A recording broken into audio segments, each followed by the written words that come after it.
আল্লাযীনা আমানু ইউখরিজুহুম মিনাজ-যুলুমাতি ইলান-নূর। আল্লাহু ওয়ালিয়ুল্লাযীনা আমানু ইউখরিজুহুম মিনাজ-যুলুমাতি ইলান-নূর। যারা আল্লাহ বলে তাদেরকে আল্লাহ অন্ধকার থেকে নূরের দিকে বের করে নিয়ে যায়। এখন নূরের বহিঃপ্রকাশ ঘটছে ছাত্র অঙ্গনে, ঠিক না? ঠিক। ঢাকা ভার্সিটির ইতিহাস চেঞ্জ করে দিয়েছে অল্প কয়টা পোলাপান। একদম সামান্য কিছু ছেলে বিগত 50-60 বছরের ইতিহাস পরিবর্তন করে দিয়েছে ঢাকা ভার্সিটি। যেই ঢাকা ভার্সিটির ছাত্ররা কখনো এসির কল্পনাও করে নাই, সে সমস্ত জায়গাতে অল্প দিনের মধ্যে এসি দিয়ে বাচ্চাদের অন্তরকে ঠান্ডা করে দিয়েছে বিশ্ববিদ্যালয়ের ছেলেরা, ঠিক না? ঠিক। কোন দলের ছেলে? আরো জোরে বলেন। শিবির। কি শিবির বলে শুধু রক কাটে, এখন দেখি শুধু শান্তি দেয়। মেয়েরা কয় আমরা শিবিরই চাই। কি হয়েছে, তুমি উঠে গেলে কেন? ও আচ্ছা, ঠিক আছে, এই উঠো। কালো মানিক, মেহমানের কিছু মেহমান এসেছেন ঢাকা থেকে আমাদের আজকের এই প্রিয় মেহমানের কাছে। তিনি সেই জন্য মেহমানদার জন্য উঠে গেছেন। মেহমানদারি করা সুন্নত না নফল? আরো আসতে কর, ফরজ। মেহমানদারি করা কি? ঈমান থাকবে না। রাসূল বলছেন মান কানা ইউমিন বিল্লাহি ওয়াল ইয়াউমিল আখির ফালিয়ুকরিম যায়ফাহ। যে আখিরাতের উপর আল্লাহর উপর ঈমান রাখার দাবি করে সে যেন অবশ্যই মেহমানকে সম্মান করে। সুবহানাল্লাহ। যে আখিরাতকে বিশ্বাস করে, আল্লাহকে বিশ্বাস করে, সে যেন প্রতিবেশীকে সম্মান করে। প্রতিবেশী হোক হিন্দু, প্রতিবেশী হোক বেনামাজি, তাকে অসম্মান করা জায়েজ নাই। যে আখিরাতের উপর ঈমান এনেছে, আল্লাহর উপর ঈমান এনেছে, সে যেন ভালো কথা বলে, না হয় চুপ থাকে। কি থাকে? চুপ থাকে। আজকে দেখলাম এনসিপির দিয়ে একটা পোলাপানের মাথা খারাপ হয়েছে। গোলাম আজম রাহিমাহুল্লাহকে নিয়ে বাজে কথা বলছে ইন্টারনেটে। মুখকে সংশোধন কর, আজে বাজে কথা যেন না আসে। যা বলবি সব রেকর্ড হচ্ছে আল্লাহর দরবারে, ঠিক না? ঠিক। গোলাম আজম নাকি ধর্ষণকারী ছিলেন। হাসিনার মতো বেয়াদব 40-50 বছর ঘাইটা একটা মামলা তার বিরুদ্ধে দাঁড় করাতে পারে। কোথাও একটা মামলা নাই এই গোলাম আজমের বিরুদ্ধে। পৃথিবীতে সবচেয়ে বেশি জানাজা হয়েছে যে লোকটার, তার নাম হলো অধ্যাপক গোলাম আজম। কার ব্যাপারে কি কথা বল? আমরা কোন কথার তেমন উত্তর দেই না, কিন্তু এটা আমার ভিতরে রক্তক্ষরণ হয়েছে। এনসিপির এক ছেলে বলছে ওদের নেতা একটা খেতা, বলছে গোলাম আজম নাকি ধর্ষণ করে মেয়েদের ইজ্জতকে কাটতো কেসে দিয়ে। এগুলো কি, কোত্থেকে ধরে নিয়ে আসছে সমস্ত শিয়াল কুকুর? মুখ সামলা বেয়াদব। গোলাম আজম যা বই লিখে গেছে তুই সারা জীবন পড়েও শেষ করতে পারবি না। আল্লাহ যেন তাকে জান্নাতুল ফেরদাউসের শ্রেষ্ঠ মাকাম দান করে দেন। কুয়েত ইউনিভার্সিটি থেকে আরবিতে তিনি মাস্টার ডিগ্রি নিয়েছেন। একমাত্র প্রফেসর যার খুতবার এত মোটা বই আছে, একমাত্র প্রফেসর যিনি কোরআনের তাফসীর লিখে গেছেন। আলহামদুলিল্লাহ। আমরা ভালো মানুষকে ভালো বলবো, ভালো মানুষকে ভালো হিসাবে চিনবো, কারো খারাপই আমরা বর্ণনা করব না। তার খারাপের জন্য সে আল্লাহর কাছে জবাব দিবে, ঠিক না? ঠিক। কিন্তু কোন নেককার মানুষকে যেন আমরা গালিগালাজ না করি, কোন নেককার মানুষের যেন আমরা তোহমত না দেই। আল্লাহ রাব্বুল আলামিন বলছেন যারা ঈমান এনেছে আমি তাদের ওলি, তারা আমার ওলি। আপনারা ঈমান এনেছেন তো? ঈমানের প্রথম শর্ত কি বলেন? ঈমানের প্রথম শর্ত হলো লা ইলাহা, তাসদিক বিল জানান, ইকরার বিল লিসান, আমল বিল আরকান। প্রথম আপনি অন্তরে বিশ্বাস করবেন, মুখে ঘোষণা দিবেন, হাত পা দিয়ে আমল করবেন, ঠিক না? ঠিক। এই তিনটার নাম কি? ঈমান। এখন কালেমা পড়লেন মুখে, কিন্তু নামাজ নাই আপনার ভিতরে ঈমান। কালেমা পড়লেন কিন্তু অন্তরে বিশ্বাস নাই আপনার ভিতরে ঈমান। যেমন মুনাফিকরা নামাজ পড়তো কিন্তু অন্তরে তাদের বিশ্বাস ছিল না। ওয়া ইয়াযকুরুনাল্লাহা ইল্লা কালিলা। তারা যখন আল্লাহ জিকির করতো অল্পই করতো। মুযাবযাবিনা বাইনা যালিক ওয়া লা ইলাহা ইল্লা ওয়া লা ইলাহা ইল্লা। তারা কখনো সিদ্ধান্তে পৌঁছতে পারতো না, এটা করব না এটা করব, এটা করব না এটা করব। আমাদের দেশে বহু মানুষ এমন আছে, কোন দলে আমরা আমরা যাব যদি আপনি মুসলমান হন, ইসলাম ছাড়া আপনার যাওয়ার কোন উপায়, ইসলাম আছে যেখানে আমরা আছি। থাকবেন তো? থাকবেন তো? একটু হাত তুলে দেখায় দেন সুন্দর করে।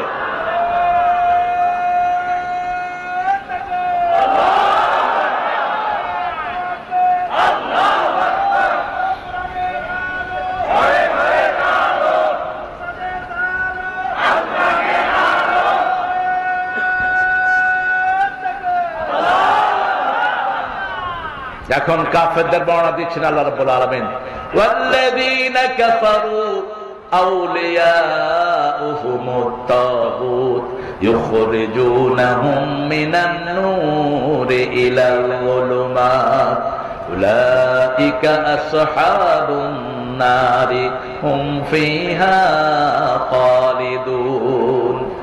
যারা কুফরি করেছে তাদের বন্ধু হলো তাগুত, তারা হলো তাগুতের বন্ধু। তাগুত কারা? যারা ইসলাম মানে না, মানতে দেয় না, তারা কি তাগুত। যারা নিজেরা ইসলাম মানে না, অন্য কেউ মানতে দেয় না। আজান হচ্ছে, হুজুরের খুব ডিস্টার্ব হয়ে যাচ্ছে। তোমার ডিস্টার্ব হবে কেন বাবা? আজান আগে না হুজুর আগে? কথা কম না কেন? আজান হলে বাকি সব বন্ধ, ঠিক না? ঠিক। আজান আজানের নিয়মে হবে। নামাজের সময় হলো, আর কোন কথা নাই, আলোচনা নাই। রাসূল সাল্লাল্লাহু আলাইহি সাল্লাম সাহাবায়ে কেরামের সাথে খোশ গল্প করতেন। কারো আনন্দের জিনিস শুনে তিনি হাসতেন, কারো ব্যথার জিনিস শুনে তিনি বেদনা বিদুর হতেন। কিন্তু যখনই আজান হতো মনে হতো তিনি আর কাউকে চিনেন না। তিনি চলে যেতেন মসজিদের দিকে, কারণ জীবনের সবার আগে হলো নামাজ। সবার আগে কি? নামাজ। আল্লাহ বলছেন 5 ওয়াক্ত নামাজ। রাসূল সূরা নামের আয়াতটা পড়তেন, কুল ইন্না সালাতি ওয়া নুসুকি ওয়া মাহইয়ায়া ওয়া মামাতি লিল্লাহি রাব্বিল আলামিন। বলো আমার নামাজ, আমার কুরবানি, আমার জীবন, আমার মরণ সবটাই কার জন্য? আগে নামাজ হলো কেমনে? নামাজ কিভাবে আগে আসলো? রাসূল সাল্লাল্লাহু আলাইহি সাল্লামের মাধ্যমে আমরা জানতে পেরেছি, মায়ের পেটে যখন শিশু থাকে, ওই শিশুটা নামাজের অবস্থায় মায়ের পেটের ভিতরে পড়ে থাকে। সন্তান যেভাবে, আমরা যেভাবে সেজদা দেই প্রতি মুহূর্তে, সন্তান ওইভাবে মায়ের পেটে সেজদা দেয়। সেজদা অবস্থায় যখন বাচ্চা থাকে তার দুনিয়াতে আসাটা হয় স্বাভাবিক, আর যখন সেজদার জায়গা থেকে সরে যায় তার আসাটা স্বাভাবিক হয় না। পেট কেটে তাকে বের করতে হয়। ইংল্যান্ডের একজন বড় গাইনোকোলজিস্ট মায়ের পেটে শিশুকে দেখে তিনি কালেমা পড়ে মুসলমান হয়ে গেলেন। তিনাকে জিজ্ঞেস করা হলো, why did you accept Islam? কেন আপনি ইসলামে এসেছেন? তিনি বলছেন, মায়ের পেটের এই পজিশন আমি আমাদের গির্জায় পাই নাই, হিন্দুদের মন্দিরে পাই নাই, পেগোডায় পাই নাই। এই পজিশনটা পেয়েছে মুসলমানদের মসজিদে। আপনি দেখবেন মায়ের পেটে শিশু যখন থাকে 2 আঙ্গুল বন্ধ, মাথার কাছে হাত, আর পাগুলো ভাঙা। কতক্ষণ পরে পরে এরকম করে। এটার নাম কি? সেজদা। এটার নাম কি? সেজদা। আল্লাহ বলছেন দুনিয়াতে আসার আগে সেজদা দিচ্ছি। আবার যখন প্রসব হয় প্রথম কি পড়ে? প্রথম কপাল পড়ে, বাচ্চা সেজদা দিয়ে মাটিতে পড়ে। রাসূল বলছেন আসার সাথে সাথে তার কানে বলো আল্লাহু আকবার, আল্লাহু আকবার। আল্লাহর আইন ছাড়া কারো আইন মানি? শরীরে আইন চলে কার? এই শরীরটা বানিয়েছেন কে? আলা লাহুল খালকু ওয়াল আমর। 54 নম্বর আয়াত সূরা নাম। সৃষ্টি যার, হুকুম চলবে। আপনার সৃষ্টি নয়, আপনি হুকুম চালাতে পারবেন না। কিন্তু আমাদের নারী কমিশনে যেটা বলা হয়েছে, শরীর আমার, সিদ্ধান্ত আমার। শরীর কি আপনার? আচ্ছা বলেন তো, এই যে আপনার মুখে যে দাড়ি উঠলো, এই দাড়ি কার হুকুম মানে?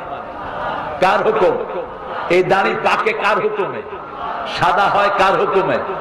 আবার আপনি যে বৃদ্ধ হচ্ছেন কার হুকুমে হচ্ছেন? কখন যৌবন চলে যায় আমরা কিছুই টের পাই না। শরীরটা আমার, কিন্তু 24 ঘন্টা শরীর কথা শুনে কার? এই নখগুলো আল্লাহর হুকুমে বড় হয়, আমার কোনো কর্তৃত্ব শরীরে চলে না। আল্লাহ রাব্বুল আলামিন বলছেন সৃষ্টি করলাম, আমার হুকুম চলবে আমার।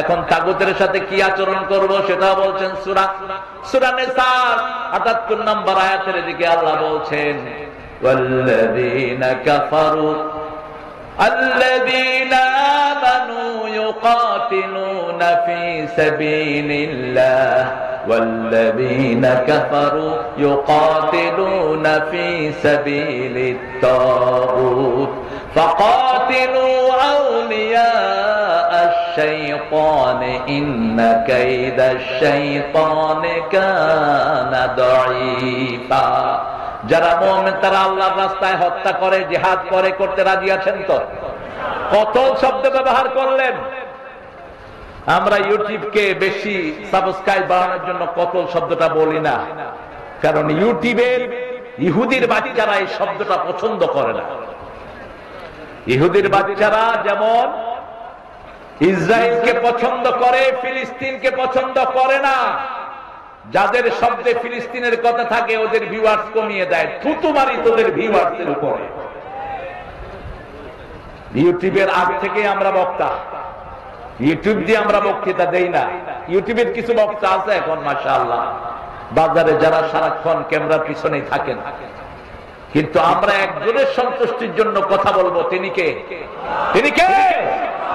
কাফেরদের বিরুদ্ধে হত্যার জন্য রাজি আছেন তো আপনারা আছেন তো কেতাল শুনলে কলিজা দুমড়িয়ে যায় মুহাম্মদ সাল্লাল্লাহু আলাইহি ওয়াসাল্লাম 10 বছরে 80টা যুদ্ধ করেছেন কোন নবীর উম্মত আমাদের হিসাব করা দরকার রাসূলের চিঠির ভাষা শুনেন বিসমিল্লাহির রহমানির রহিম মিন মুহাম্মদ ইলা সুলতানে ফারিস মুহাম্মদ থেকে পারস্যের সুলতানকে লিখছি তখন পৃথিবীর সবচেয়ে শক্তিশালী বাদশা আসলিম তাসলিম ইসলাম গ্রহণ কর শান্তিতে থাকবি আর যদি গ্রহণ না করস তলোয়ার নিয়ে তৈরি হ এত সহজে আসে না ইসলাম 27টা যুদ্ধে সেনাপতি ছিলেন রাহমাতাল লিল আলামিন একটা যুদ্ধেও তিনি পিছনে থাকেননি সবগুলোতে ফ্রন্টে যুদ্ধ করতে রাজি আছেন তো হুজুর এটা কি ভেজাল লাগায় দিছে এখন তো তলোয়ার নিলেই হাত পা কাঁপতে থাকে অথচ কোন নবী ছিলেন না যার কাছে অস্ত্র থাকতো না রাসূলের এখনো তলোয়ার আছে না নাই এখন আমরা এত ভদ্র হয়েছি কোন অস্ত্র নাই অথচ কোন নবী অস্ত্র ছাড়া চলতেন না রাসূল শুইতে গেলেও সেখানে অস্ত্র রাখতেন অস্ত্র পাশে নিয়ে শুয়ে আছেন রাহমাতাল লিল তলোয়ার নিয়ে শুয়ে আছেন ইহুদি এসে রাসূলের তলোয়ার নিয়ে রাসূলের বুকে ধরে বলছে মুহাম্মদ তোমাকে এখন বাঁচাবে কে রাসূল সাল্লাল্লাহু আলাইহি ওয়াসাল্লাম বললেন আল্লাহ কি নাম সাথে সাথে হাত কেঁপে তলোয়ার পড়ে গেল এবার রাসূল তলোয়ার তুলে নিলেন এবার তার গায়ে যখন তলোয়ার ধরলেন রাসূল বললেন এবার তোমাকে বাঁচাবে কে কয় আপনি কারণ ওদের কোন ওলি নাই আমাদের ওলি আছে তিনার নাম কি লা মাওলা লাহুম সুরা মুহাম্মদ আল্লাহ বলছেন কাফেরদের কোন ওলি নাই আমাদের ওলি আছে কি নাম এইজন্য রাসূল বলছেন যারা প্রতিদিন কমসে কম 3 থেকে 4 বার বলবে হাসবুনাল্লাহু নি'মাল ওয়াকিল নি'মাল মাওলা ওয়া নি'মান নাসির পড়ে হাসবুনাল্লাহু নি'মাল ওয়াকিল নি'মাল মাওলা ওয়া নি'মান নাসির আমার যখন ফুরাবে দিন আসবে গহীন রাতি থেকো আল্লাহ জীবনে হয়ে চির সাথী আসবে গহীন রাতি আজকে মুসলমানদের কোনো বন্ধু নাই দেখে রাখেন মুসলমানদের কোন বন্ধু নাই থাকলে ফিলিস্তিনের পাশে এতগুলো মুসলমান দেশ এইভাবে আমার ফিলিস্তিনের বাচ্চারা না খেয়ে মরতো না এইভাবে ফিলিস্তিনিদেরকে ইহুদির বাচ্চারা মারতে পারতো না ঠিক না ঠিক দেখা যায় এই সৌদি পান্ডাগুলো পিছনে পিছনে ইহুদিদের সাথে যোগান দিচ্ছে ঠিক না ঠিক এখন সাক্ষাৎকার করতে যাচ্ছে ট্রাম্পের সাথে সৌদি ওই পাঠা কত দিয়ে আসবে আল্লাহ জানে কাতারে এসেছে কাতারের মেয়েরা নগ্ন নাচ দিয়ে তাকে গ্রহণ করেছে $6 বিলিয়ন দিয়েছে এই ট্রাম্পকে আর ট্রাম্প উপহার দিয়েছে 12টা লাশ কয়টা লাশ 12টা লাশ এক বোম্বিং করে কাতারের 12টা লোককে দুনিয়া থেকে বিদায় করে দিয়েছে। এই জন্য আমাদের বন্ধু কেউ নাই, আমাদের বন্ধুকে আরো জোরে বলেন। সে আল্লাহ বলছেন আল্লাহু ওয়ালিয়ুল্লাযীনা আমানু ইউখরিজুহুম মিনাজ-যুলুমাতি ইলান-নূর। আপনি যদি ওলি হন আপনি বুঝবেন কিভাবে? সূরা জুমারে আল্লাহ বলছেন আফামান শারাহাল্লাহু সাদরাহু লিল ইসলাম ফাহুয়া আলা নূরিম মির রাব্বিহ। আল্লাহ যদি কারো অন্তরকে প্রশস্ত করে দেন, আল্লাহ নূর তার অন্তরে দিয়ে দেন। রাসূল বলছেন নূর হলো তিনটা জিনিস: আখিরাতের প্রতি ভালোবাসা, দুনিয়ার প্রতি অনাসক্তি, আল্লাহর কাজে মজা পাওয়া। কয়টা জিনিস? তিনটা জিনিস। আখিরাতের প্রতি ভালোবাসা, জানা হলে আর কিছু ভালো লাগবে না, কোথায় যাব? আরো জোরে বলেন। আজকে থেকে 5 ওয়াক্ত নামাজ আর ছেড়ে দেব না। রাজি আছি তো? একটু হাত তুলে দেখান, একটু কষ্ট দিচ্ছি। বলেন হে আল্লাহ, হে আল্লাহ, আপনার নামে ওয়াদা করছি জীবনে আর কোনদিন ফরজ নামাজ, ফরজ রোজা, ফরজ পর্দা, ফরজ কোরআন মানা ছেড়ে দেব না। আমিন ইয়া রাব্বাল আলামিন। বাংলাদেশের কিছু হুজুরকে দেখলে ভূমি আসে আমার। তুই বেটা হুজুর, তুই শুধু মেয়েদেরকে পড়াস কেমনে? কেমনে তুই শুধু মেয়েদের ক্লাস করস? কোথায় গিয়েছে তোর তাকওয়া?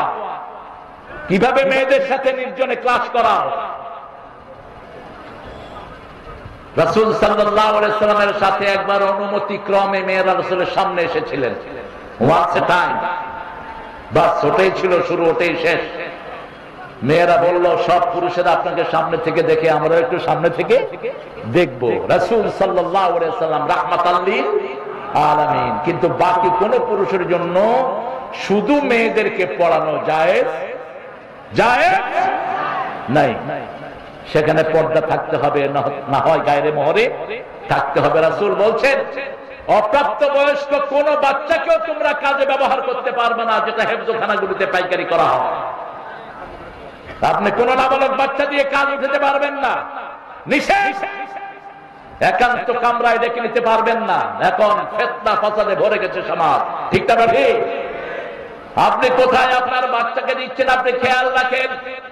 সেই আল্লাহ রাব্বুল আলামিন বলছেন যাদের অন্তরে আমি নূর দিয়েছি তাদেরকে আমি আখিরাতের প্রতি আসক্ত করে দেব। মসজিদে যারা যায় তারা কার পাগল? কার পাগল? আল্লাহর পাগল। আমরা মসজিদে যাব, 5 ওয়াক্ত নামাজ কোথায় পড়বো? এত পোক হলো কেন? আমি বুঝলাম না কিছু। হ্যাঁ, আলো বন্ধ করে দাও, এই বাতি সব বন্ধ করে দাও। পোকা যা খা আমারে খা, আর হাবিবের খা। থাক। হ্যাঁ, আরে আসুক, কত আসবে? আসলে ইসের লোকেরা খাবে, তাও তো শ্রোতারা যে বসতেই পারতেছে না। দেখি আল্লাহ পোকাগুলোরে দূর করে দেন। আরো জোরে বলেন আমিন। আল্লাহ আকাশের নিচে থাকে, আল্লাহ জমিনের উপরে থাকে, এরপরে তো শরীয়ত মানি না। তো আল্লাহ জমিনে থাকো কেন?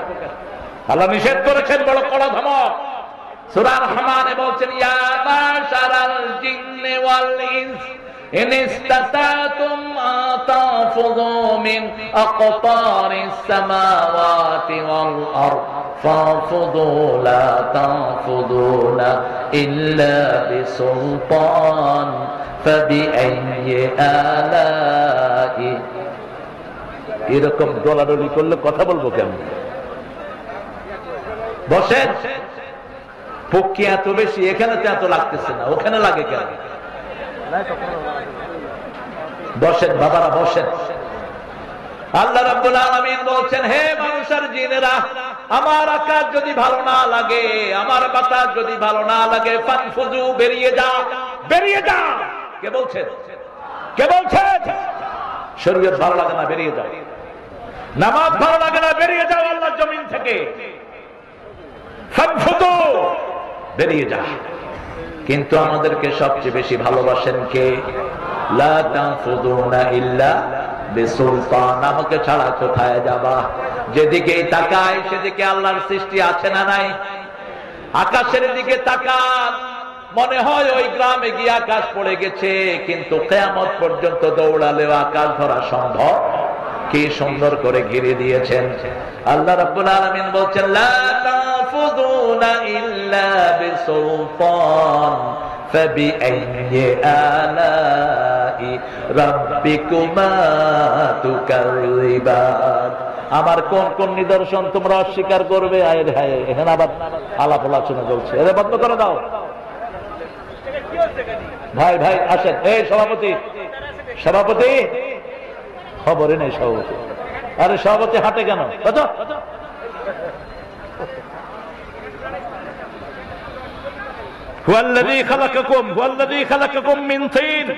তিনি তোমাদেরকে মাটি থেকে বানিয়েছেন। রাসূল কিসের তৈরি? জোরে বলেন। সব নবীরা কিসের তৈরি? মাটির তৈরি। এটা কোরআন বলছে। কে বলছে? আর যেগুলো বলে রাসূল নূরের তৈরি, এগুলোর দলিল কি? কথা বলে কি দলিল এদের? কোন দলিল নাই। সূরা কাহফের শেষ আয়াতে আল্লাহ বলছেন, হে মুহাম্মদ কুল ইন্নামা আনা বাশারুম মিসলুকুম ইউহা ইলাইয়া আন্নামা ইলাহুকুম ইলাহু ওয়াহিদ। হে নবী আপনি বলেন আনা বাশারুম মিসলুকুম, আমি তোমাদের মতোই মানুষ। হুবহু অনুবাদ। পার্থক্য কি? ইউহা ইলাইয়া, আমার কাছে ওহী আসে। আন্নামা ইলাহুকুম ইলাহু ওয়াহিদ, লা ইলাহা ইল্লাল্লাহ।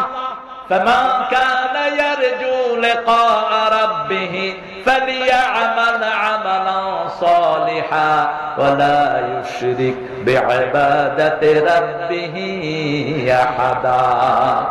আল্লাহ রাব্বুল আলামিন বলছেন আমার সাথে যে সাক্ষাৎ করতে চায় সে যেন ভালো আমল করে, সৎ আমল করে, সালেহ। এই শব্দটাই আল্লাহ ব্যবহার করেছেন বেশি, রাজুলুন সালেহ। সাইয়েদনা ইব্রাহিম আলাইহিস সালামকে বলছেন ফিল আখিরাতি মিনাস সালিহিন, আখিরাতে তিনি নেককারদের মধ্যে শামিল হয়ে যাবেন। আর কেনান যখন তার বাপ দ্বারা নূহ আলাইহিস সালাম যখন কেনানকে ডাকলো অরকাম মানা, সূরা হুদ, আল্লাহ বললেন তুমি তাকে ডেকো না। তিনি বলেন ইন্না ইবনি মিন আহলি, নিশ্চয় আমার সন্তান, আমার পরিবার। আল্লাহ বলছেন লাইসা মিন আহলিক হুয়া আমলুন গায়রে সালিহ, তার আমলের মধ্যে কোনো সততা নাই। এই জন্য নেক লোক লাগবে, সৎ লোকের শাসন। আল্লাহর আনার কিসের শাসন? সৎ লোকের শাসন লাগবে। লোকটা যদি সৎ না হয় নিজেও শেষ, পরিবারও শেষ। আমাদের দেশে সম্পদের অভাব নাই, বিশেষ করে আদমদিঘিতে যা পুকুর আছে, বাংলাদেশের অধিকাংশ মানুষের মাছ এখান থেকে হতে পারে। হ্যাঁ, কথা বল না কেন? কি মাছ? পোনা মাছ সব এখান থেকে যায়। আচ্ছা আমারে কিছু পোনা মাছ দিয়ে দিয়ে।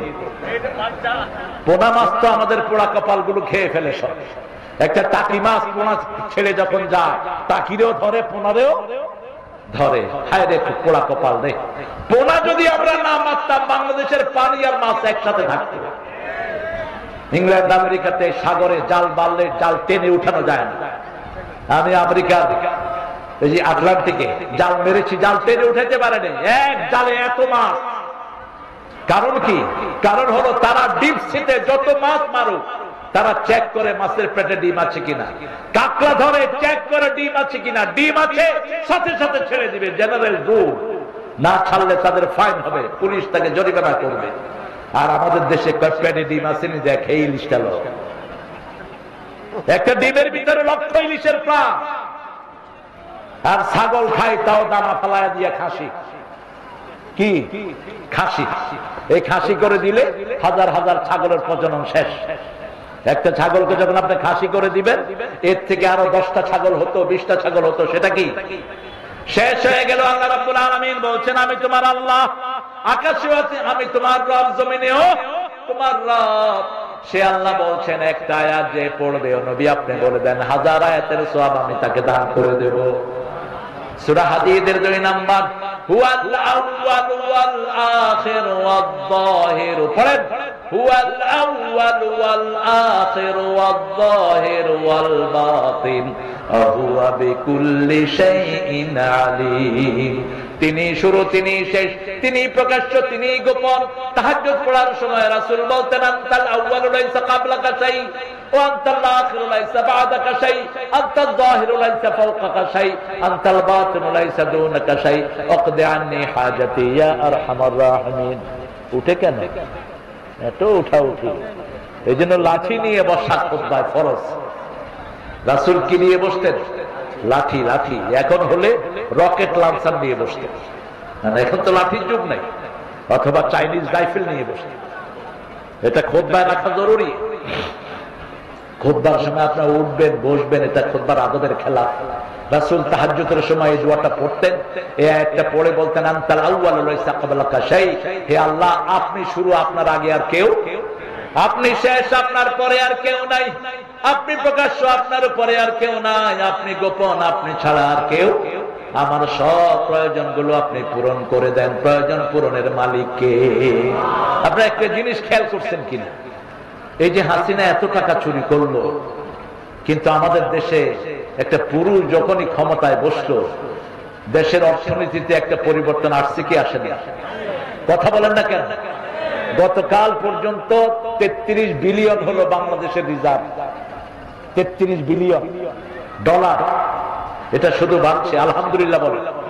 আমার বিদেশি যোদ্ধারা, রেমিনেন্ট যোদ্ধারা প্রতিনিয়ত টাকা পাঠাচ্ছে, ঠিক না ঠিক? বিদেশে যত ভাই আছে আল্লাহ তাদেরকে হেফাজত করো। প্রবাসীদের সব বিপদ থেকে তুমি মুক্ত করে দাও। আর সারা বাংলাদেশে ব্যবসা বাড়ছে না কমছে?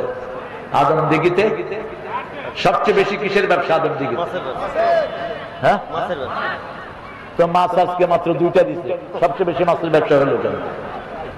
রুই মাছ একটা, আর একটু ছোট মাছ দিছে। সভাপতি কই ওটা তিতা, তাও ওটার পেটের ওইটা ফালায়নি। আমি মুখে দিয়া কইলাম যে কি খাইতেছি, তিতা হয়ে গেছে। মাছ দিয়ে দিবেন, তাহলে না বুঝবো যে মাছের ব্যবসা আপনারা ভালো করেন। হুজুরদেরকে খাওয়ালে ব্যবসা বাড়ে না কমে? আরে রাসূল বলছেন আত'আমু তু'আমাকুম লাকিয়া, তোমাদের খাওয়াটা তোমরা মুত্তাকিকে খাও। সুবহানাল্লাহ। রাসূলের কাছে এক সাহাবী, মহিলা সাহাবী বিচার দিলেন, ইয়া রাসূলুল্লাহ, আমার স্বামী শুধু মেহমান নিয়ে ঘরে আসে। রাসূল বলেন আগামী 3 দিন পরে আমি তোমার ঘরে আসতেছি। মহিলা খুশি হয়ে গেলেন। রাসূল সাল্লাল্লাহু আলাইহি ওয়াসাল্লাম তার ঘরে আসলেন। দুনিয়া আখিরাতের শ্রেষ্ঠ মেহমান তিনি পেয়ে গেলেন। আল্লাহ আমাদেরকে রাসূলের সাথে হওয়ার তৌফিক দান করে দাও। রাসূল বলছেন যে আমার সাথে জান্নাতে থাকতে চায়, সে যদি আমাকে মানে, আমার সুন্নত অনুসরণ করে, সে আমার সাথে জান্নাতি হয়ে যাবে। কানা মাই ফিল জান্নাহ, সে আমার সাথে জান্নাতে থাকবে, যে আমাকে মানবে। রাসূলকে মানার অর্থ হলো কোরআনী আন্দোলন করতে হবে। রাসূলকে মানার অর্থ হলো ইসলামের পক্ষে থাকতে হবে। রাসূলকে মানার অর্থ হলো কোন চুরটাকে ভোট দেওয়া যাবে না। এই তাহের কি ছিল? চেয়ারম্যান না? হ্যাঁ, এখনো চেয়ারম্যান আছে। গম চুরি করছে? চুরি করেনি। চুরির কোন প্ল্যান আছে? নাই। কথা কি সুন্দর দেখেন, উঠে আখিরাতের কথা বলছে। আলহামদুলিল্লাহ। আখিরাতে আমাদের সবাইকে চলে যেতে হবে। রাসূল সাল্লাল্লাহু আলাইহি ওয়াসাল্লাম ওই ঘরে খেলেন, খেয়ে বললেন, শোনো আমার প্রিয় সাহাবী, আমি যখন খেয়ে বেরিয়ে যাব, তুমি পর্দাটা উঠিয়ে রাখবা। তোমার বিবিকে বলবা তিনি যেন আমার পিছনে তাকান।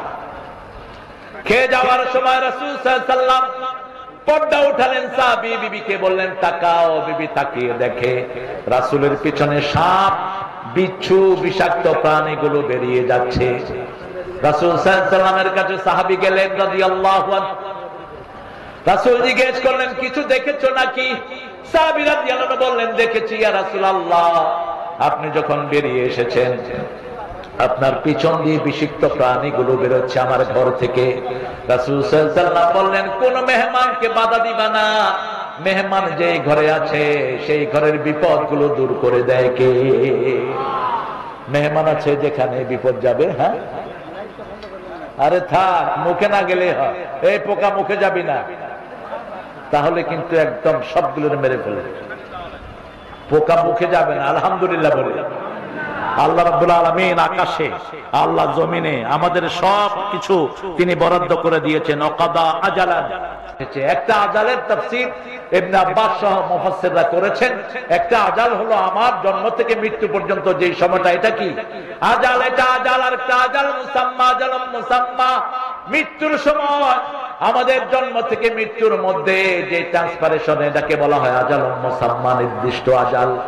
আল্লাহ রাব্বুল আলামিন অন্য আয়াতে বলছেন ইযা জাআ আজালুহুম লা ইস্তাখিরুনা সাআতান ওয়া লা ইস্তাকদিমুন। যখন মৃত্যুর সময় ঘনিয়ে আসবে, এক সেকেন্ড আগেও নয় পরেও নয়। চারজন সুদর্শন মানুষ ইব্রাহিম আলাইহিস সালামের ঘরে ঢুকেছেন। তিনি চারজনকে দেখেই তাড়াতাড়ি করে বাছুর জবাই করে দিলেন। ইব্রাহিম আলাইহিস সালাম ছোট্ট বাছুর খাইতেন। ছোট্ট গরুর বাচ্চারা আপনারা কি বলেন? হ্যাঁ, বাছুর।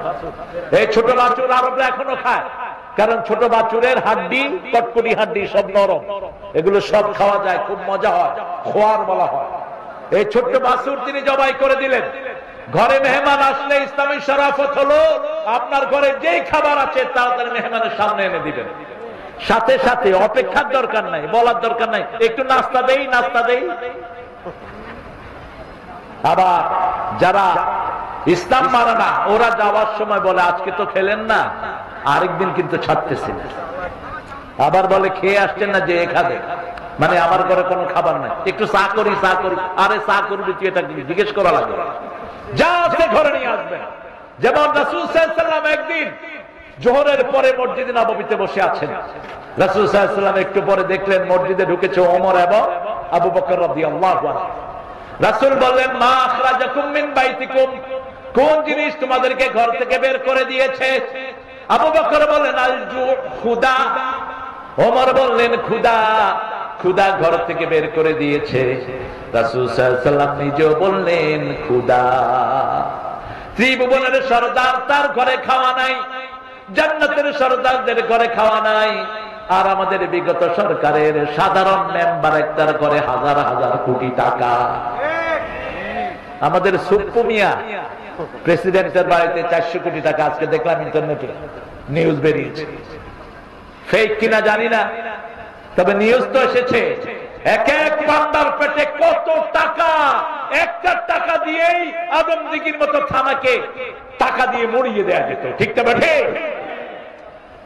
17 বছরে মাত্র 28 লক্ষ কোটি টাকা পাচার করেছে তারা, 28 লক্ষ কোটি। এনটিভি নিউজ, এর মধ্যে একজন পাচার করেছে 2 লক্ষ কোটি, একজন। সব কিছুর পরেও বাংলাদেশকে সুন্দর রেখেছেন কে? রাসূল সাল্লাল্লাহু আলাইহি ওয়াসাল্লাম বললেন চলো কোথাও যাই। 3 জন জান্নাতের শ্রেষ্ঠ মেহমান বের হলেন। 2 জন ছিলেন একটু লম্বা, রাসূল ছিলেন একটু মিডিয়াম আকৃতির। 3 জন যাচ্ছে এক আনসারের বাড়ির দিকে, আনসারী মহিলা। ওই বাড়ির ফাঁক দিয়ে দেখলেন 3 জন সেই বাড়ির দিকে যাচ্ছেন। খুশিতে তিনি আর খান। আল্লাহর আরশের নিচে জমিনের উপরে এত বড় মেহমান আর কেউ হতে পারে? যখনই গেলেন রাসূল সাল্লাল্লাহু আলাইহি ওয়াসাল্লাম প্রথম কোন বাড়িতে গিয়ে জিজ্ঞেস করতেন কেউ বাড়িতে আছে কিনা, পুরুষ কেউ আছে কিনা। আল্লাহর কোরআন বলছে লা তাদখুলু বুয়ুতান গায়রা বুয়ুতিকুম হাত্তা তাস্তানিসু ওয়া তুসাল্লিমু আলা আহলিহা। নিজের ঘর হোক অন্যের ঘর হোক, আগে অনুমতি নাও তারপরে সালাম দাও। আগে কি? অনুমতি নাও তারপরে সালাম দাও। এরপরে যদি অনুমতি হয় তারপরে তুমি ঘরে ঢুকো। রাসূল সাল্লাল্লাহু আলাইহি ওয়াসাল্লামকে সাহাবায়ে কেরাম বললেন যদি নিজের মায়ের ঘর হয়, রাসূল বলেন অনুমতি নাও তারপরে সালাম দাও। সাহাবী বলছেন মায়ের ঘর, was holding me on her tummy, যিনি আমাকে পেটে ধারণ করেছেন সেই মায়ের ঘরেও কি অনুমতি লাগবে? রাসূল বললেন আতুরিদু আন তারা উম্মাকা উরিয়ানা, তুমি কি তোমার মাকে উলঙ্গ দেখতে চাও? উলঙ্গ দেখতে না চাইলে মায়ের ঘরে ঢুকতেও কি লাগবে? 2 মেয়ে যেন একই খেতার নিচে না ঘুমায়, 2 যুবক ছেলে যেন একই লেপের নিচে না ঘুমায়। 5 বছর বয়স হলে ছেলে মেয়েকে আলাদা করে দেন। কয় বছর? 5 বছরে ইয়াসমিন ধর্ষিতা হয়েছে রংপুরে পুলিশের হাতে। 5 বছর মেয়েকে কোন ছেলের কাছে প্রাইভেট পড়তে দিয়েন না, কো-এডুকেশন বাদ দিয়ে দেন যদি নিজের মেয়েকে সম্বরণ করতে চান। আজকে ফিতনার আর কোনো শেষ নাই, ঠিক না ঠিক? ইন্টারনেট খুললে দেখা যায় কি জঘন্য অবস্থা। এক বেটা মেয়েদের মাদ্রাসা, সেখানে বাথরুমে বসাইছে সিসি ক্যামেরা। মানুষের অধঃপতন কতটা নিচে নেমেছে। একে ধরে ফাঁসি দিয়ে দাও, 7 বছরের মেয়ে বাথরুমে গিয়ে দেখে কোনায় ক্যামেরা। মেয়ে আস্তে করে উঠে এসে তার আব্বাকে বলছে। আব্বা দৌড়িয়ে গিয়ে দেখে ওই হুজুর ভিতরে বসে দেখছে ওখানে কে যায়। কত নামে কার কারণে স্কুলের অসংখ্য মেয়েকে হিন্দু টিচার ঘরে প্রাইভেট পড়ার নাম দিয়ে তাদের সর্বনাশ ইজ্জত লুণ্ঠন করেছে। হাসিনা তার কোনো বিচার করেনি। এই সবগুলোর বিচার হবে যদি ইসলাম ক্ষমতায় আসে। ঠিক না ঠিক? ফাতেমা নামে এক মেয়ে চুরিতে ধরা পড়লো মদিনায়। সাহাবায়ে কেরাম এসে বলছেন, ইয়া রাসূলুল্লাহ, একটা সম্ভ্রান্ত পরিবারের মেয়ে, অত্যন্ত দামি পরিবার, উঁচু পরিবারের মেয়ে। রাসূলের চেহারা আগুনের মতো লাল হয়ে গেল। রাসূল বললেন, লাউ কানাত বিনতে মুহাম্মদ ফাতেমা, যদি আমার মেয়ে ফাতেমা হতো তার হাত কাটতে এতটুকু দ্বিধা আমি করতাম না। কিন্তু ইসলাম এখনই যদি চুরির কথা বলে হাত কাটবে না, কারণ ক্ষুধা আছে যেখানে হাত কাটা নাই সেখানে ইসলাম প্রথম মানুষের পেটের অন্ন, বস্ত্র, শিক্ষা, চিকিৎসা, বাসস্থানের সমাধান দেয়, তারপরে আইন পাশ করে। মিশরে একবার দুর্ভিক্ষ শুরু হলো, এখন ইসলাম বিরোধীরা ভয় করছে জামাত ইসলামী ক্ষমতায় আসলে বিগত সরকারের সময় চুরিদারি যা করছে সবগুলো হাত কেটে দিবে না। আগে জামাত দেখবে, কোরআন দেখবে, আগে তুমি চুরির যুগ কেন করেছো। যদি ক্ষুধার যন্ত্রণায় কেউ চুরি করে তার কোনো শাস্তি নাই। আর বাংলাদেশে 10-20 টাকা যারা চুরি করেছে এদেরকে পিটাইতে পিটাইতে মেরেই ফেলে। কথা ঠিক না বেঠি? আর যেগুলো হাজার হাজার টাকা চুরি করেছে তাদেরকে ব্যাংকে গেলে কি বলে? কি বলে? স্যার। এই যে সালম, এই যে আপনাদের আরো যেগুলো আছে বড় বড় পয়সালা, বসুন্ধরা বলেন, তারপরে সিএইচপি বলেন, এই সবগুলো ব্যাংকের টাকা খোর। এক একটার পেটে 20,000, 30,000 কোটি টাকা ব্যাংকের। ঠিক না বাড়ি? এই ডাকাতেরা গেলে কয় স্যার, আর 1 লাখ 2 লাখ টাকা যারা নিছে তাদেরকে দৌড়ায়া ব্যাংক কাহিল করে দেয়। রাসূল সাল্লাল্লাহু আলাইহি ওয়াসাল্লাম কি সুন্দর করে ইসলামী আইন প্রতিষ্ঠিত করে দিয়েছেন। আমরা সেইভাবে ইসলামী আইনের আন্ডারে থাকতে চাই, রাজি আছি না নাই? ইসলামের আইন যেমন, আল্লাহর সূর্য যেমন সবাইকে সুন্দরভাবে আলো দেয়, আল্লাহর বাতাস যেমন সবাইকে সুন্দরভাবে আলোকিত করে, ঠিক তেমনি ভাবে কোরআনের আইন যেখানে আসবে সেখানে মানুষের মধ্যে কোনো বৈষম্য সৃষ্টি হবে না। সেজন্য ইসলাম আছে যেখানে আমরা আছি, কোরআন থাকবে যেখানে আমরা আছি। সুম্মাল্লাযীনা বিরাব্বিহিম ইয়াদিলুন, কাফেররা আল্লাহর সাথে শরীক করে। আল্লাহ এত কিছু সৃষ্টি করেছেন, মাথা একটা বানিয়েছেন, ব্রেন একটা বানিয়েছেন, এই একটা ব্রেন দিয়ে সারা শরীরটাকে কন্ট্রোল করে দিচ্ছেন কে? আল্লাহ। কয়জন? আরো জোরে বলেন। আপনি যখন পার্লামেন্টে একজনকে আইনদাতা বানান তখন আল্লাহর জায়গায় আপনি তাকে রাখেন। ঠিক না ঠিক? শিক্ষা আইন চলবে একমাত্র আল্লাহর পদ্ধতি অনুযায়ী। আল্লাহ বলছেন যেভাবে শিক্ষানীতি চলবে সেইভাবে শিক্ষানীতি চলবে। আল্লাহ বলছেন শিক্ষার শুরুতে থাকবে কার নাম? ইকরা বিসমি রাব্বিকাল্লাযী খালাক, খালাকাল ইনসানা মিন আলাক, ইকরা ওয়া রাব্বুকাল আকরাম আল্লাযী আল্লামা বিল। দলিল ছাড়া আল্লাহ কথা বললেন না। ইকরা বিসমি রাব্বিকাল্লাযী খালাক, তোমার রবের নামে পড়ো, কারণ তিনি তোমাকে সৃষ্টি করেছেন। মরিস বুকাইলি, তিনি ছিলেন ডক্টর মরিস বুকাইলি, পৃথিবীর একজন শ্রেষ্ঠতম গাইনোকোলজিস্ট। তিনি চিন্তা করলেন, I must get the solution from Almighty, আমার সমাধান নিতে হবে আল্লাহর কাছ থেকে। বাইবেল ঘাটলেন, বাইবেলে মানুষের সৃষ্টি তত্ত্ব কিছুই নেই। তিনি চিন্তা করলেন আমি ইসলাম ঘাটবো। কিন্তু ইসলাম যদি মোল্লাদের কাছে যাই, কোন হুজুরের কাছে যাই, হুজুর তার মতো করে আমাকে ইসলাম শিখাই দিবে। তিনি চলে গেলেন সৌদি আরব। তিনি আরবি শিখলেন। আরবি শিখে মানুষের উৎস কি সৃষ্টির তিনি এটা খুঁজতে লাগলেন। খুঁজতে খুঁজতে তিনি কোরআনের প্রথম সূরা নাযিল হওয়া সূরা যখন নিলেন, সূরা আলাম, সেটা 2 লাইন পড়ে তিনি দেখেন আল্লাহ শুরুতেই সৃষ্টির তত্ত্ব বর্ণনা করছেন। ইকরা বিসমি রাব্বিকাল্লাযী খালাক, খালাকাল ইনসানা মিন আলাক, তোমাকে ঝুলে থাকা এক খণ্ড রক্ত থেকে আমি আল্লাহ তৈরি করে দিয়েছি। তিনি এবার আরো পড়তে লাগলেন, সূরা তারিকে ঢুকলেন, ফালিয়ানজুরিল ইনসান মিম্মা খুলিক খুলিকা মিন মাইন দাফিক ইয়াখরুজু মিন বাইনিস সুলবি ওয়াত তারাইব। এবার তিনি দেখলেন, আল্লাহ বলছেন মানুষের দেখা দরকার কোন জিনিস থেকে আমি তাদেরকে বানিয়েছি। আমি তাকে বানিয়েছি এক ফোঁটা টপকে পড়া পানি থেকে। খুলিকা মিন মাইন দাফিক ইয়াখরুজু মিন বাইনিস সুলবি ওয়াত তারাইব। মানুষের পিঠের সিঁড়ি দ্বারা পুরুষের আর মেয়েদের পাঁজরের হাড় থেকে এই পানিটা বেরিয়ে আসে। এই দুইটা পানি যখন সংমিশ্রণ হয় সেখানে সন্তান জন্ম নেয়।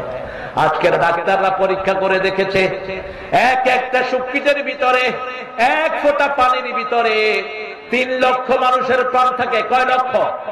3 লক্ষ। সেখান থেকে আল্লাহ বাছাই করেন, করতে করতে কাউকে 2টা, কাউকে 3টা, কাউকে 4টা। পৃথিবীর সবচেয়ে হাইস্ট রেকর্ড ক্যালিফোর্নিয়ার এক মেয়ের পেটে একসাথে 12টা সন্তানের জন্ম হয়েছে।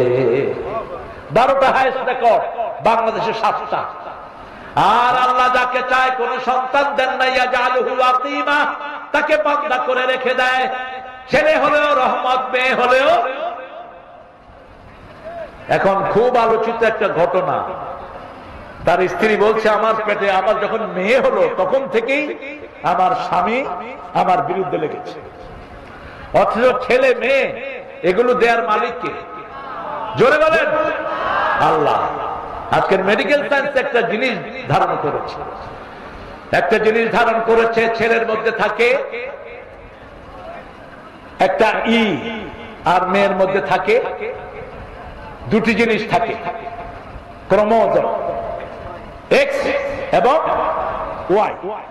মেয়ের ভিতরে সব কি এক্স, আর পুরুষের থেকে যদি ওয়াই আসে, ওয়াই এক্স মিলে সন্তানটা কি হয়?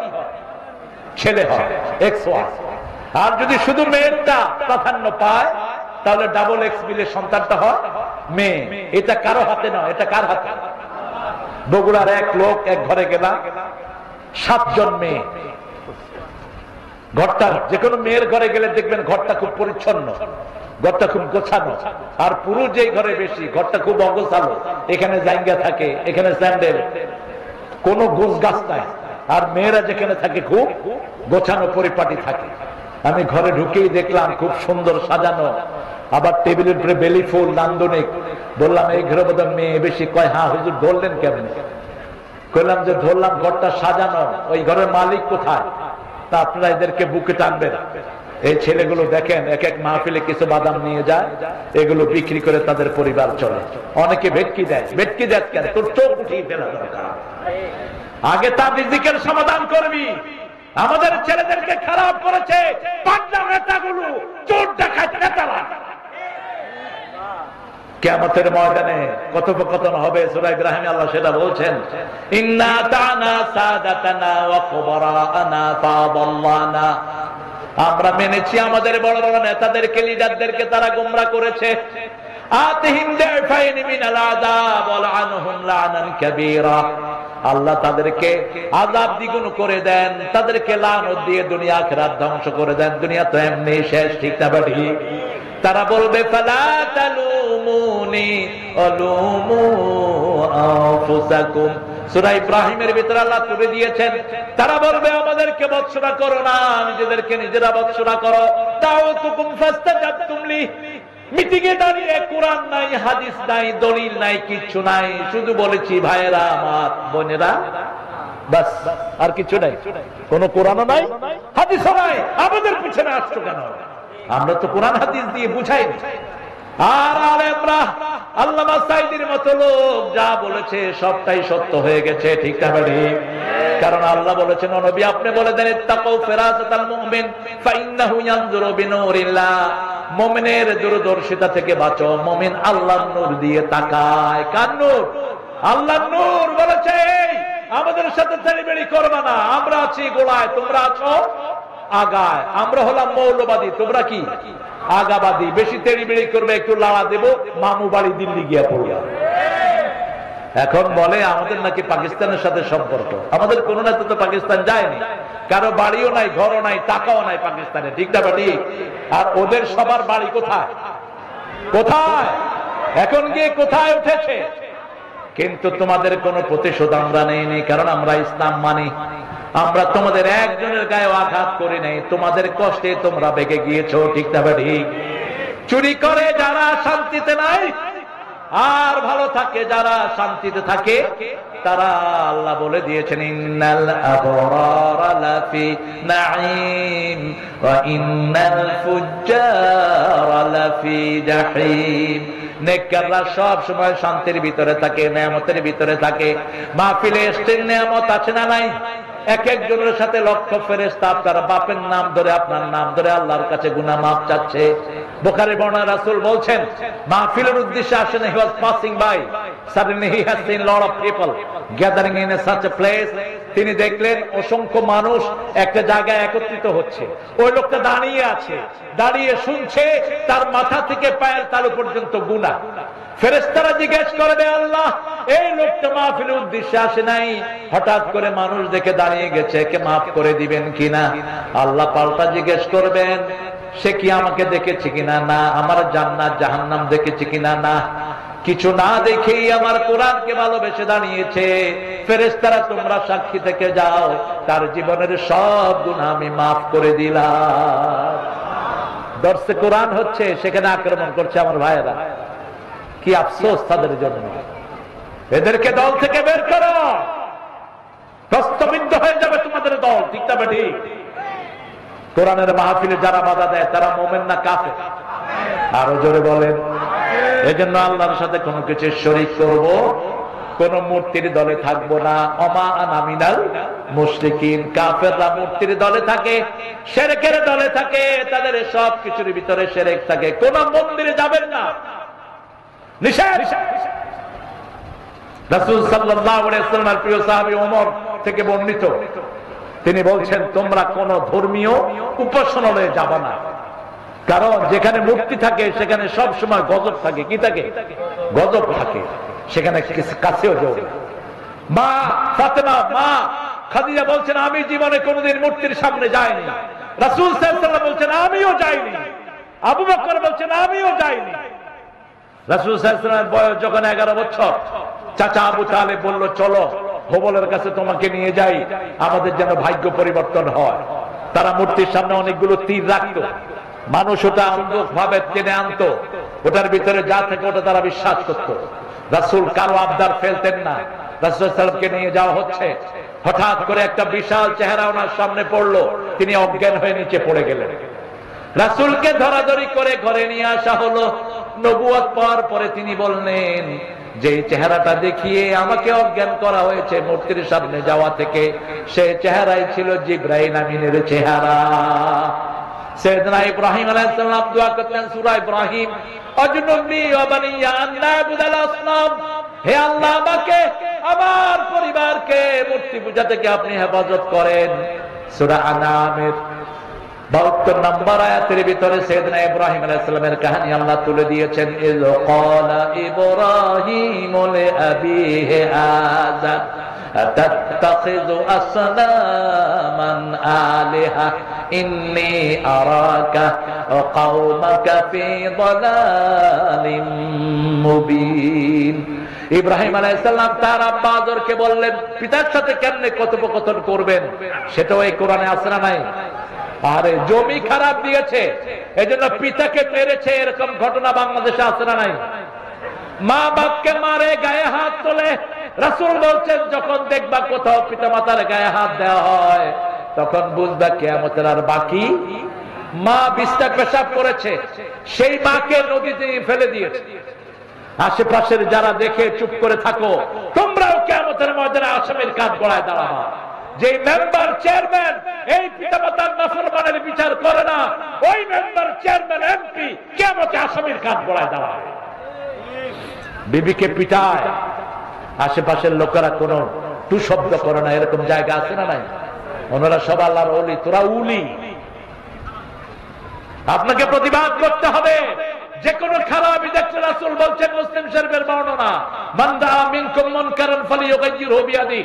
ও দুনিয়ার মুসলমানরা শুনো, তোমাদের মধ্যে যারা ইসলাম বিরোধী কোনো কাজ দেখবে, প্রথম তার দায়িত্ব হলো হাত দিয়ে পাওয়া দিয়ে এটাকে রিমুভ করে দাও, উল্টিয়ে দাও। যদি সেটা না পারো জিহ্বা দিয়ে প্রতিবাদ করো, যেটা আমরা এখন করছি সেটাও যদি না পারো অন্তর দিয়ে পরিকল্পনা করো। এটা হলো ইমানের সবচেয়ে দুর্বলতম পর্যায়ে, প্যারালাইজ ঈমান। লা ইয়াবকাল ঈমানু বাদা যালিকা মিসলা হাব্বাতা খারদাল। রাসূল সাল্লাল্লাহু আলাইহি ওয়াসাল্লাম বললেন, তারপরে সরিষা পরিমাণ ঈমানও বাকি থাকে না। যে কোনো অনিয়ম দেখলে আমরা প্রতিবাদ জানাবো, যে কোনো অনিয়ম দেখলে আমরা তার বিরুদ্ধে দাঁড়াবো। আল্লাহ তৌফিক দান করুন। শিরক আছে যেখানে আমরা নাই। সাইয়েদনা ইব্রাহিম আলাইহিস সালামকে আল্লাহ কি সুন্দর করে লেসন দিচ্ছেন, দেখেন। ওয়াকাযালিকা নুরি ইব্রাহিমা মালাকুতাস সামাওয়াতি ওয়াল আরদ ওয়ালিয়াকুনা মিনাল মুকিনিন। আসমান জমিনের সব, আচ্ছা আপনাদের কষ্ট হচ্ছে নাকি? থাকবেন সারা রাত? সারা থাকবেন তো ইনশাআল্লাহ? আপনারা সারা রাত থাকবেন, আমি একটু পরে চলে যাবো ইনশাআল্লাহ। দিছেন তো এই যে ফাসাদ টাইমে, কত আগে আসছি, আমার মাহফিল গুলো বন্ধ করে দেওয়া ছাড়া আমাদের উপায় দেখতেছি না। রাতে এসার পরে রাসূল জীবনে কোনো মাহফিল করেন নেই, সারা জীবনে একটাও না। তিনি ঘৃণা করতেন রাতে কথা বলা। এসার পরে সময়টা শুধু বিবিদের জন্য থাকতো। এসার পরে আগে ঘুমটাকে অপছন্দ করতেন, কানা ইয়াকরাহুন নাওম ক্বাবলাল ইশা ওয়াল হাদিসা বা'দা। এসার পরে কথা বলা অপছন্দ করতেন। তা আমি কমিটিকে ইনশাআল্লাহ আসামের কাঠগড়ায় দাঁড় করিয়ে দেব।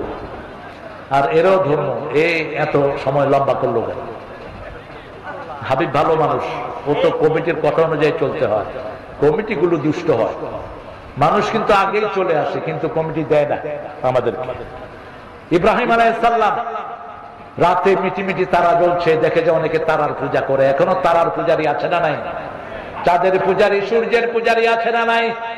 ফালাম্মা জান্না আলাইহিল লাইলু রাআ কাওকাবান ক্বালা হাযা রাব্বি ফালাম্মা আফালা ক্বালা লা উহিব্বুল আফিলিন। মিটিমিটি তারা জ্বলছে, লোকেরা বলছে এটা আমার রব। ইব্রাহিম আলাইহিস সালাম দেখলেন তারা ডুবে যায়, তিনি বললেন যেটা ডুবে যায় সেটা কখনো রব হতে পারে? ছোটবেলা থেকেই গবেষক, সব নবীদের চেয়ে শ্রেষ্ঠ বিচক্ষণ নবী সাইয়েদনা ইব্রাহিম আলাইহিস সালাম। এত সুন্দর প্রশ্ন তিনার হৃদয়ে জাগতো। তিনি যখন 2 বছরের শিশু, তখন মাকে জিজ্ঞেস করেন, মা তোমার রব কে? কয় আমার রব তোমার আব্বা। আব্বার রব কে? কয় নমরুদ। কয় আম্মা আমি আব্বার রবকে একটু দেখতে যাব। ছোট্ট ইব্রাহিম 2 বছরের, কিন্তু দেখতে দেখা যেত 3 বছরের। দেখতে কি দেখা যেত? 3 বছরের। নবীরা 3 মাসে 5 মাসের বয়স বাড়ে। অন্য শিশুরা 5 মাসে যা বাড়ে, নবীদেরকে 8 মাসে সেরকম 8 মাসের শিশুর মতো লাগতো। ইব্রাহিম আলাইহিস সালামকে নিয়ে যাওয়া হলো। কয় রব কই? কয় ওই যে বসে রয়েছে এটা রব। তিনি বলেন এত বিশ্রী কেন? আমার আব্বাই তো হে রবের থেকে অনেক সুন্দর। মা মুখ থেকে ধরছে। ইব্রাহিম আলাইহিস সালাম বলছে এটাই বোধহয় সেই শিশু ইব্রাহিম আলাইহিস সালাম আব্বা, যেই শিশুর স্বপ্ন দেখেছে নমরুদ। নমরুদ স্বপ্ন দেখেছে আকাশ থেকে একটা তারা তার প্রাসাদের উপর পড়েছে, প্রাসাদ ভেঙে চৌচির হয়ে গেছে। লোকেরা বলছে এমন এক শিশুর জন্ম হবে, যে শিশুর জন্মতে তোমার সবকিছু কি হয়ে যাবে? তছনছ হয়ে যাবে। তিনি যখন তারা ডুবে গেল, বললেন এটা আমার রব নয়। এবার চাঁদ উঠলো। ফালাম্মা রাআল কামারা বাযিগান ক্বালা হাযা রাব্বি ফালাম্মা আফালা ক্বালা লা ইন লাম ইয়াহদিনি রাব্বি লা আকুনান্না মিনাল কওমিদ দাল্লিন। যখন চাঁদ ডুবে গেল, তিনি বললেন আল্লাহ হেদায়েত আপনি দেয়া ছাড়া হেদায়েত কারো পক্ষে সম্ভব নয়। এখানে এটা বলা যাবে না নবী গোমরা ছিলেন, তাকে আল্লাহ হেদায়েত দিয়েছেন। কোন নবী জন্মসূত্র থেকেই গোমরা ছিলেন না। জন্মসূত্র থেকে সব নবীরা নবী। সব নবীরা কি নবী? যেমন সাইয়েদনা ঈসা আলাইহিস সালাম 3 বছরের শিশু, অথবা তাফসীরে এসেছে 40 দিনের শিশু। মা মরিয়ম যখন কোলে করে নিয়ে আসলো, লোকেরা বলল ও ইয়া উখতা হারুন, হে হারুনের বোন, তোমার মাও ভালো বাপও ভালো, তুমি এই সন্তান আল্লাহ কোত্থেকে? মা মরিয়ম বললেন ইন্নী নাযারতু লিররহমানি সাওমা, আমি আল্লাহর জন্য মানত করেছি আমি 3 দিন কথা বলবো না। আশারা ইলা সাবিয়ানি, শিশুর দিকে ইশারা করলেন। কাইফা নুকাল্লিমু মান কানা ফিল মাহদি সাবিয়্যা, সূরা মারইয়াম। কিভাবে মায়ের পেটে মায়ের কোলে সন্তান কথা বলবে? সাথে সাথে ঈসা আলাইহিস সালাম মুখ বের করে বলছেন ইন্নী আবদুল্লাহ। কি বলছেন? ইন্নী আবদুল্লাহ আতানিয়াল কিতাব ওয়া জাআলানি নাবিয়্যা ওয়া জাআলানি মুবারাকান আইনামা কুনতু ওয়া আওসানি বিস-সালাতি ওয়াজ-যাকাতি মা দুমতু হাইয়্যা। আল্লাহু আকবার। কষ্ট হচ্ছে আপনাদের? একটু স্লোগান দেন তো, আল্লাহু আকবার, আল্লাহু আকবার।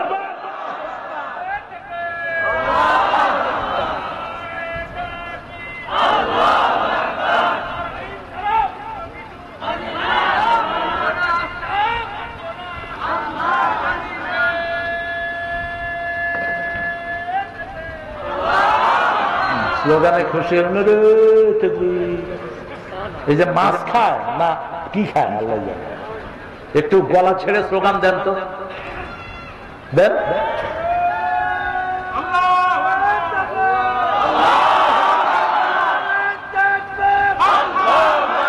স্লোগান দেন, স্লোগান দেন।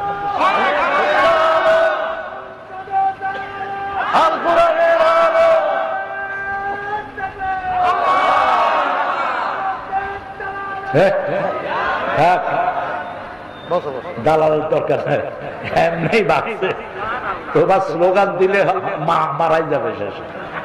এমনি ভয় আছে মিয়া, পাওয়া যায়। এখন তো বাড়ি চালা দিয়েও পাওয়া যায় না। গেল কই এত নেতারা? গেল কই?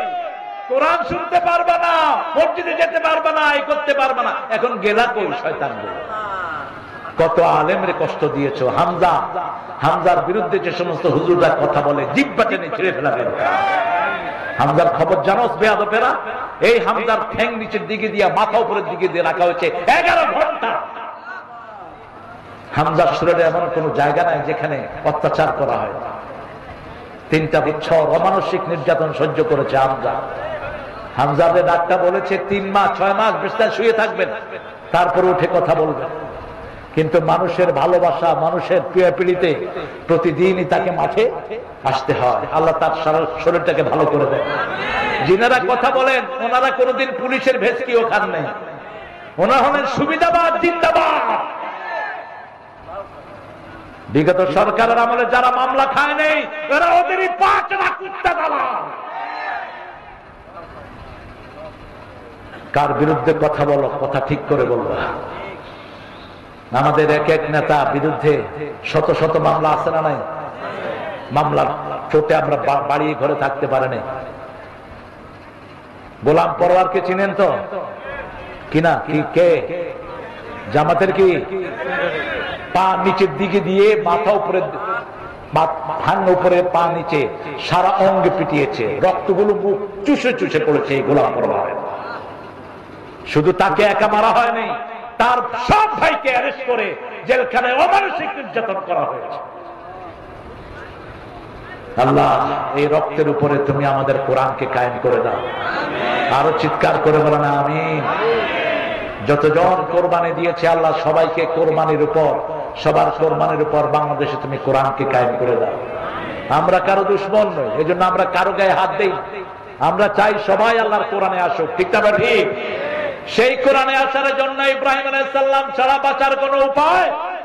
তিনি যখন দেখলেন সূর্য বড় হয়ে উঠলো, এবার তিনি আরো সুন্দর করে বললেন ফালাম্মা রাআশ শামসা বাযিগাতান ক্বালা হাযা রাব্বি হাযা আকবার ফালাম্মা আফালাত ক্বালা ইয়া কওম ইন্নী বারিয়ুম মিম্মা তুশরিকুন ইন্নী ওয়াজ্জাহতু ইন্নী ওয়াজ্জাহতু ওয়াজহিয়া লিল্লাযী ফাতারাস সামাওয়াতি ওয়াল আরদ হানিফান ওয়া মা আনা মিনাল মুশরিকিন। 5 ওয়াক্ত নামাজে হাত বেঁধে রাসূল এই দোয়াটা পড়তেন, ইন্নী ওয়াজ্জাহতু, আমি আমার মুখ ফিরিয়ে দিচ্ছি ওই মুখের দিকে যিনি আকাশও সৃষ্টি করেছেন, জমিনও সৃষ্টি করেছেন, একাগ্র চিত্তে। আমার সাথে শিরকের কোনো সম্পর্ক নাই। মূর্তি আছে যেখানে আমরা নাই সেখানে, শিরক আছে যেখানে আমরা নাই সেখানে। কদম মুছি, মানুষের সেজদা নেয় শয়তানগুলো প্রকাশ্যে, এগুলো আবার আলেম, এগুলোকে বলে মানুষে আলেম। নোংরা মুশরিক মাথা নত করে তোর পায়ের সামনে যায় যখন, তুই ধরস না কেন মূর্খ? একমাত্র আল্লাহ ছাড়া কারো সামনে মাথা নত হবে না, ঠিক না ঠিক? খালিদ বিন ওয়ালিদ গেলেন রুস্তমের সেনাপতির ঘরে, শুনেছে খালিদ একাই শত শত কাফেরকে শেষ করে দেয়। খালিদকে ভিতরে রাখা হলো। খালিদ বিন ওয়ালিদ রাদিয়াল্লাহু আনহু প্রথম গিয়ে বাম পা ঢুকিয়ে দিলেন। কোন পা? বাম পা। রুস্তমের ওই সেনাপতির ঘরের গেটটা ছিল নিচা, মাথা নত করে ঢুকতে হতো, তিনি বাম পা ঢুকিয়ে দিলেন। বাম পা আমরা কোথায় ঢুকাই? আরে কথা কন না কেন? আবার ঘরের থেকে বের হতে কোন পা? বাম পা। দুনিয়াটা পায়খানা, ঠিক না ঠিক? পায়খানা ঢুকতে বাম পা, দুনিয়ায় বের হতে বাম পা। মসজিদে ঢুকতে ডান পা, ঘরে ঢুকতে ডান পা। তিনি ঢুকিয়ে দিলেন বাম পা। সেনাপতির চারিদিকে শত শত না হাজার হাজার সৈন্য। খালিদকে বলেছে, তোমার কি ভয় করে না? খালিদ কোমর থেকে তলোয়ার মাটিতে দাবিয়ে বলছেন, খালিদ আল্লাহ ছাড়া কোন তেলি চোরারে ভয়? এক গ্লাস পানি দে, বিষে ভর্তি এক গ্লাস খালিদকে দেওয়া হলো। খালিদ গোপনে পড়লেন, বিসমিল্লাহিল্লাযী লা ইয়াদুররু মা ইসমিহি শাইউন ফিল আরদ ওয়ালা ফিস সামা ওয়া হুয়াস সামিউল আলিম। রাসূল বলছেন এই দোয়াটা দৈনিক যে 3 বার পড়বে, সব রকমের বিষ ক্রিয়া থেকে তাকে হেফাজত করে দিবেন কে? আল্লাহ। এটা পড়ে খালিদ ওই পারি ওই বিষ খেয়ে ফেললেন। সেনাপতি বলল, খালিদকে সরাও, খালিদকে সরাও। এই বিষ খেয়ে যে হজম করেছে, আমাদেরকে হজম করতে তার সময় লাগবে না। বিনা যুদ্ধে বিজয়, সেই সাহস মুসলমানদের বুকে এখনো আছে না নাই? বেশি তেড়িবিড়ি করবা না ভারত, আমার মুসলমানদের উপর বেশি অত্যাচার করবা না। মুসলমান ভারতে আছে 42 কোটি, বাংলাদেশে 18 কোটি। একসাথে হয়ে আক্রমণ করব, পালানোর জায়গা পাবা না। ভারত আমাদের, আমরা শাসন করেছি 750 বছর। ভারত কত বছর? ভারতের কোন স্মৃতি মুশরিকদের নাই, সব আমাদের স্মৃতি। এই জন্য আমাদেরকে আল্লাহ এক করে দেন, বলেন আমিন। এক যাতে হতে না পারে এই জন্যই সমস্ত ষড়যন্ত্র চলছে। কাফেররা আল্লাহর সাথে শিরক করে, আমরা এক আল্লাহকে ডাকবো। যারা কুল হু আল্লাহ 10 বার পড়বে, আল্লাহ তাদের জন্য জান্নাতে প্রাসাদ বানায়া দেয়। কয়বার পড়বেন? কুল হু আল্লাহু আহাদ 10 বার। কয়বার? বুঝে পড়বেন, বুঝে। কুল হু আল্লাহ পড়ে মাজারে গিয়ে মাথা ঠোকায়, কুল হু আল্লাহ পড়ে তাবিজের কাছে আশ্রয় চায়, কুল হু আল্লাহ পড়ে আবার সরকার ছাড়া বাঁচার কোনো উপায় নাই। নামাজ নাই, রোজা নাই, কিচ্ছু নাই, এরকম নেতা বেশি না কম? আরে মসজিদ গুলো খাখা করে, শুধু জুমার দিন এই যে হুজুর আছে জুমা মসজিদ পড়া, জুমার দিন কিছু মুসল্লি পায়, বাকি ফজরে নাই, এশায় নাই, জোহরে নাই, আসরে নাই, মসজিদ ফাঁকা। মসজিদে যারা নামাজ পড়ে না তারা কি জান্নাতে যেতে পারবে? জান্নাতের চাবি কি? আরো জোরে বলেন। নামাজের চাবি কি? অজু। অজুই তো নাই। আল্লামা সাইদি কত সুন্দর কথা বলতেন। এক নেতাকে জিজ্ঞেস করছেন, নামাজ পড়েন তো? কয় হুজুর পড়ি না। মানে হুজুর ফরজ কয়টা? কয় 13টা। পড়তে পড়তে 20টা পড়ছে। কয় কি ব্যাপার? বললেন 13টা, 20টা করলেন। কয় আছে আরো, ডরে কই না। জিব্বা দোয়া, চোখ দোয়া, মুখ দোয়া, হাত দোয়া, ঠ্যাং দোয়া। সাইদি সাহেব তো কত সুন্দর করে বলতেন। আহা, কি নেতা আমাদের দেশের। আর যাদেরকে ফাঁসি দিয়েছো এদের নামাজ কাজা নাই, এদের নামাজ কাজা নাই। কাশেম আলী মিন্টু প্রত্যেক নামাজে নতুন কাপড় পরতেন, নতুন জামা। জিজ্ঞেস করা হয়েছে নতুন জামা পরেন কেন? বলছে সূরা আরাফে আল্লাহ বলছেন খুযু যিনাতাকুম ইনদা কুল্লি মসজিদ, তোমরা প্রত্যেক নামাজের সময় তোমাদের সবচেয়ে সুন্দর পোশাকটা তোমরা পরিধান করো। সুবহানাল্লাহ। আর আমাদের অবস্থা কি? সবচেয়ে পচা টুপি, পচা গেঞ্জি নামাজে। সবচেয়ে সুন্দর জামাটা কোথায় পরবো? আল্লাহর চেয়ে বড় মেহমান আর কেউ? সেই আল্লাহ বলছেন আমি তোমার আকাশে, আমি তোমার জমিনে সবকিছু কন্ট্রোল করে দেন কে? এই জন্য প্রকাশ্যে যা কিছু চাইবো কার কাছে, গোপনে যা কিছু চাইবো কার কাছে? মনে রাখবেন আপনার ঘরের রহমত আপনার পরিবার, ঘরের ইবাদত পরিবার। রাসূল বলছেন ইবাদত করো। ইবাদত কি? রাসূলকে বলছে, রাসূল বলছেন বিবির কাছে যাও ইবাদত। কার কাছে? বিবির কাছে। সাহাবায়ে কেরাম বলেন এটা কেমন কথা?